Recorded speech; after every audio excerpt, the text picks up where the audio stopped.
con Industria y nos acompaña la tarde de hoy. Buenas tardes, bienvenido. Feliz tarde, Mariana. Gracias por la invitación.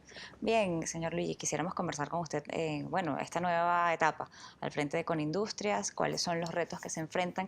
Veíamos el día de ayer, también hay cambio de autoridades dentro de Fede Cámaras, el ambiente que se está viviendo en cuanto a lo que es el tema económico nacional, el papel que debería jugar el sector empresarial del país de cara a, bueno, tratar de reconfigurar las cosas en la economía venezolana, más allá de lo que sea la política.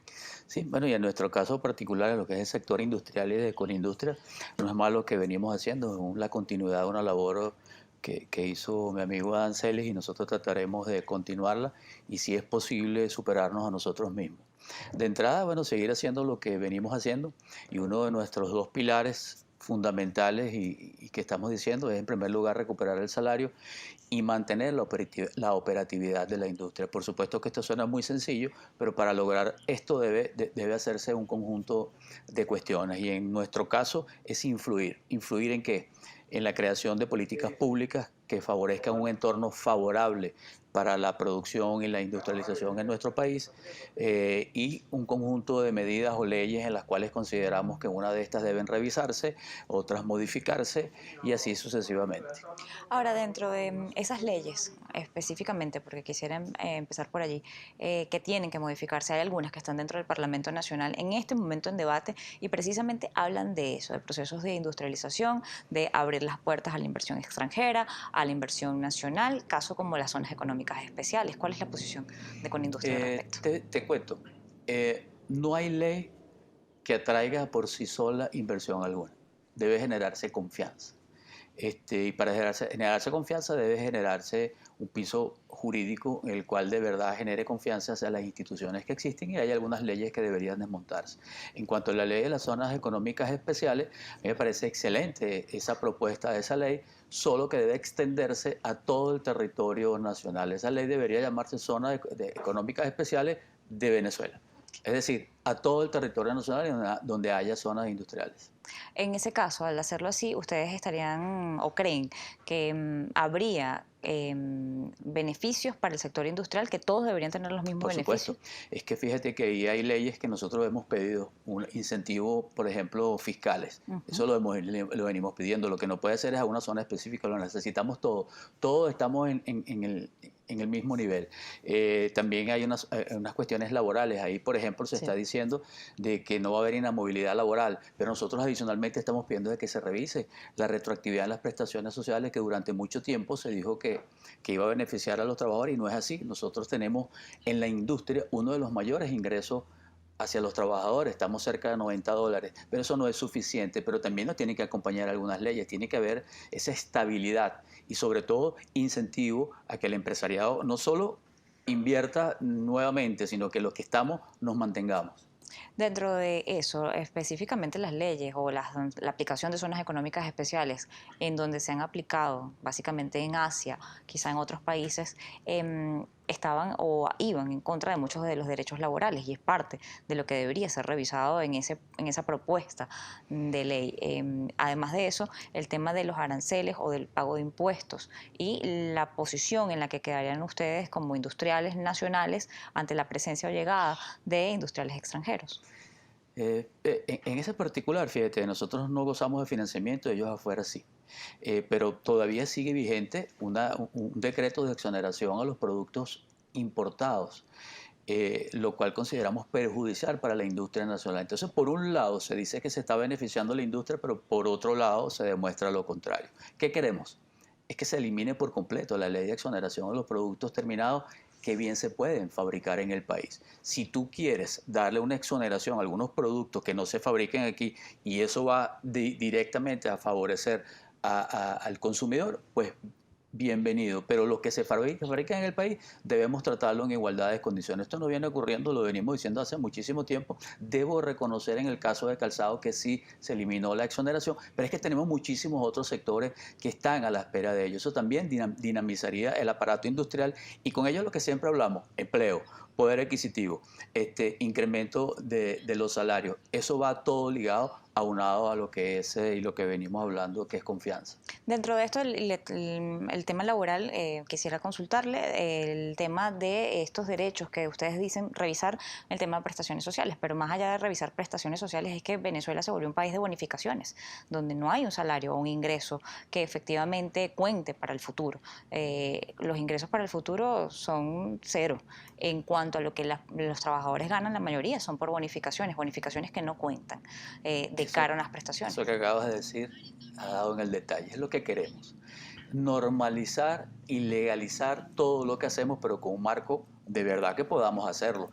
Nosotros proponemos que el trabajador tome la decisión a ver en qué es donde él se quiere ubicar y en donde él cree que va a estar más beneficiado. Lo que no puede hacer es que tú apliques todos esos ingresos que tú estás hablando a una retroactividad anterior. No hay cómo hacerlo. Entonces, una cosa lleva con la otra. Si queremos sincerar los salarios y de ahí en adelante ir hacia adelante, pues tenemos que regresar o al régimen anterior o permitirle que el trabajador tome la decisión. Y sabemos todos los meses cuánto nos va a costar. Eso sería no solo un aliciente para el empresario y para el mismo trabajador, porque a veces no sabe ni cuánto gana, ¿sabes? Cuando suma todos los bonos, pierde hasta la memoria de lo que está devengando eso. Hay que corregirlo y eso va a ayudar. Porque muchas empresas transnacionales se fueron por todos estos problemas laborales que había. Lo que habíamos conversado en donde un trabajador, así no fuese a trabajar, tú no podías reemplazar lo que es la palabra que nosotros deberíamos utilizar y muchas otras cosas. Otra de las leyes que debe revisarse, que generaría mucha confianza, es el desmontaje o revisión de los costos y precios justos. Esa ley está allí, aun cuando no se aplica, pues la pueden utilizar, es como una la espada de Damocles que la tienes ahí y entonces eso no genera confianza. Lo otro también que siempre hemos dicho, el respeto a la propiedad privada. No, nos gustaría muchísimo que eso se diga públicamente y que la propiedad privada es sagrada y está consagrada en la Constitución. Otra de las cosas también que queremos que se diga es que se le regrese a esas empresas que fueron expropiadas y que no fueron canceladas a sus legítimos dueños, pues que se regrese, eso daría muchísima confianza también. También han señalado que hay algunos de ellos que no quieren recibirlas de vuelta. Habrá otros que Los quizás hay, las quieran operar. por supuesto. En este caso, bueno, básicamente es buscar el tema de la confianza y confianza amparada no solamente en la palabra, sino también En en hechos. el texto legal y en hechos dentro de lo que es el andar del país para poder avanzar en materia económica y, bueno, lograr ese avance. Ese avance necesita empleo, ese empleo necesita productividad, básicamente para poder sostenerse. Vamos a hacer la pausa, ya volvemos. Conversando con Luigi Picelli, el expresidente de Conindustria, está con nosotros la tarde de hoy. Hablábamos en el segmento anterior sobre las necesidades que existen, tanto en el ámbito legal como de hechos, en cuanto a lo que serían las reglas de juego, establecer reglas de juego claras para que todos puedan operar en el país. En cuanto a lo que es este nuevo llamado, una vez más, a sentarse en una mesa de diálogo con el gobierno nacional, mesa que ya estaba prácticamente instalada, porque básicamente al visitar cámaras de la Asamblea Nacional habían instalado un proceso de diálogo, de paz, de acuerdos, habían establecido. Ayer dice la vicepresidenta ejecutiva de la República que nuevamente llama a una mesa de diálogos. Estas mesas no han dado resultados, básicamente. En este último tiempo han ido generando algún tipo de conversaciones. Yo quisiera saber con Industria cómo ve esto, qué creen que puede pasar aquí, creen que de verdad puede esta vez lograrse algo. En principio es un tema álgido en nosotros, ¿no? Pero déjame decirte que nosotros estamos de acuerdo con los diálogos. Los diálogos deben ser organizados y debe haber un cronograma de actividades previstos allí. ¿Qué sería lo ideal? Que cada diálogo se salga con una propuesta y al diálogo siguiente discutamos cuáles fueron aprobadas y cuáles no y llevar a la mesa resultados. Porque hasta ahora esos diálogos han sido casi intangibles porque no se ha concretado nada de lo que hablamos. Y entonces, definitivamente, el diálogo tendría que formar parte de respuestas. Entonces, mientras sea así, definitivamente estamos de acuerdo, porque el país somos todos, es el Estado conjuntamente con el gobierno, los empresarios y los ciudadanos. Y nos tenemos que poner de acuerdo a efectos de enrumbar este país. No solo es política, también debe manejarse la economía, pero en muchos de los casos observamos que se politizan muchas cosas, ¿no? Hacemos un llamado nuevamente, estamos conversando de ello. Bueno, una propuesta de la que hicimos originalmente fue la eliminación del 7+7, ya que industrialmente es muy complicado hacerlo. Ahorita se nos dice que va a haber una flexibilización y en ello me quiero detener unos cuantos segundos, porque En primer lugar, esa medida es acertada, la venimos pidiendo desde hace tiempo. Si tú observas las estadísticas, en la semana de radicalización hay más contagio que en las semanas flexibles. Y fíjate que el día de ayer hubo 800 casos cuando el promedio de la semana de radicalización está por el orden de 1000. ¿Qué quiere Fíjese. decir esto? Que la infección no está en los puestos de trabajo ni en el comercio formal, porque ahí están todas las medidas de bioseguridad. Quizás está afuera. Y entonces, claro, esta flexibilización del 7+7 tiene que venir acompañada de qué? Bueno, de un estricto control, como se viene haciendo de bioseguridad, pero de un plan de vacunación masivo. Efectivamente. Ahí te hago un llamado y enlazo con la cuestión de una propuesta que habíamos hecho hace mucho tiempo, y es que el sector formal y empresarial se incorporara a ello para ayudar a masificar esta vacunación. Eso está ahí en la mesa y me hubiera gustado de que ellos nos hubieran dado una respuesta más concreta en torno a ello, ¿no? Así como otras propuestas que hemos hecho y en lo sucesivo. Y en cuanto a esa eliminación de 7+7, también para terminar, no estamos pidiendo más, sino que lo mismo que se hace en esa semana flexible es hacerlo ahí. No estamos hablando de que hayan fiestas, ni que se vaya a un estadio de béisbol sin las medidas de seguridad ni distanciamiento, sino esa parte que está ahí para dinamizar lo que es el aparato ese que no es prioritario. Dentro de esta propuesta que ustedes están haciendo, el tema del plan de vacunación es fundamental. Tienen tiempo los sectores empresariales e industriales hablando de sumarse a esto. ¿Qué podrían hacer ustedes desde esta vía para sumarse a este plan de vacunación, para que se avance en el proceso de proteger o salvaguardar a los venezolanos y que podamos avanzar hacia la productividad? El mundo va a seguir, los virus van a seguir estando y el COVID-19 parece que va a avanzar por largo rato. No podremos seguir detenidos en las economías. Y no podemos detener la economía. Yo recuerdo a la gente que nos ve y lo hemos conversado muchísimas veces. Nosotros veníamos de un colapso económico antes del virus, después se nos suma el virus. Y entonces paramos el país durante 3 meses y tanto, casi 4 meses de inactividad y las empresas se vinieron a menos. En ese periodo de inactividad, cerca del 40 y tantos por ciento de la industria no logró arrancar otra vez. Están allí, no tuvimos financiamiento, la economía sigue detenida. Venezuela además tenía unas condiciones muy distintas. Claro, y entonces al no tener la parte de financiamiento, pero es que tampoco se han resuelto los problemas de combustible, por darte un ejemplo, ¿no? Y entonces todavía pretendemos seguir en casa. No, no hay manera de quedarse en casa. Aquí definitivamente tenemos que atacar ambos virus, pero no podemos descuidar ninguno de los dos. Responsablemente lo que queremos decir, llevando las medidas de bioseguridad, concientizando a la gente y con el plan de vacunación. ¿Y qué podemos hacer? No está en manos nuestras. Nosotros lo que necesitamos es la autorización por parte del gobierno a efectos de comenzar a hacer las compras. De que ellos no aprueben esto, nosotros no podemos hacer nada. Ustedes podrían hacer compras de vacunas. No, ¿Qué tiene que estar podrían hacer? autorizada por el gobierno, Si el absolutamente gobierno nada. nacional los autorizara, ¿podrían llegar a ese proceso?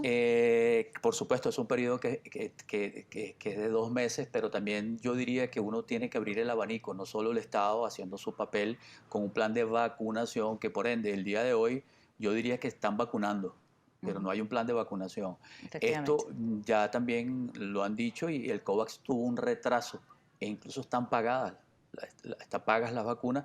Eso se va a ir normalizando. Una vez que llegue, lo que esperemos que eso se haga de una manera ordenada y que haya un plan de vacunación. Pero nuestro granito de arena está allí porque es la manera de regresar a la normalidad, porque no podemos seguir en ningún esquema que restrinja la economía. Eso sí, evitando las aglomeraciones de personal, los aforos y todo ello, bajo estrictas medidas de bioseguridad. En cuanto a lo que es el proceso de avance, además de esto que ustedes puedan contribuir a reactivar las industrias, a reactivar el aparato industrial, en este momento, ¿en qué nivel están de operatividad? La industria nacional se encuentra ahorita en 18% de su capacidad instalada, pero lo grave no es el 18%, lo grave es que somos menos industria y cerca de un 40 y tantos por ciento no está operando. Quiere decir que el problema es un poco peor. Y entonces nosotros estamos en una situación delicada que lo venimos advirtiendo desde hace mucho tiempo. Y después hay que recuperar el poder adquisitivo. Te regreso al inicio nuestro. Pero ¿cómo recuperamos el poder adquisitivo? Eso suena muy sencillo, recuperar el salario. Pero es que si no hay productividad, no se incentiva el aparato productivo, no se nos da financiamiento, no se nos pone un marco jurídico que genere confianza de verdad para los inversores, no solo nacionales, sino extranjeros. Y algunas leyes no se revisan y no se incentiva de verdad la producción nacional. Y con ello quiero decir que cese también de verdad para esta nueva renovación, la exoneración a estos productos terminados que podemos hacer en el país. Eso serían demostraciones, pero es que vamos muy lento en todo ello. Y Venezuela no acepta en estos momentos improvisaciones De de ninguna ninguna índole. ley económica, sino corregir las que están y enrumbarnos todos juntos y alar esta carreta en la misma dirección. Le agradezco habernos acompañado la tarde de hoy. Efectivamente, las necesidades de inversión en el país son necesarias. Para eso también tiene que haber parte de la banca también